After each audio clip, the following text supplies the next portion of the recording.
On est bien en France, je vais te dire pourquoi. Pour l'oseille, c'est tout. Demain, il n'y a plus d'oseille en France, on s'en fout de Jean Lépin. La France, regardez bien ce que nous disent les Mekoubalim il y a plus de 2000 ans, son tikkun à Tsarfat, c'est des tzvouim, c'est des hypocrites. La France, les Mekoubalim nous disent, c'est un pays qui n'est pas franc. C'est un pays qui est hypocrite, qui montre patte blanche et qui te vend tout de suite après.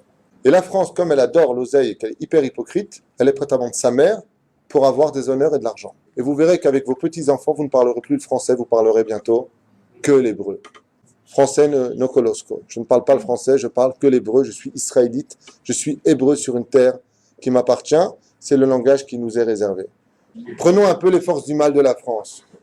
Quand on est à Manille, ou quand on est à Las Vegas, quand on veut faire un endroit où de la prostitution, comment on appelle ça en grand? On appelle ça Pigalle, parce que c'est le pays de la znout.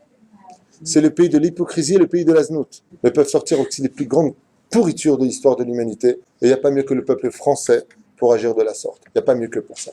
Pourquoi Dafka est en France et on sait que c'est un pays qui pourrit? Oui, bien d'accord, très bien. Quand je posais la question aux rabbins en France, pourquoi vous êtes en France? Ils me disent, mais parce qu'il y a des juifs. Alors je vais voir les juifs, pourquoi vous êtes en France? Il y a des rabbins. Je dis, ben d'accord. C'est le premier qui bouge qui a gagné.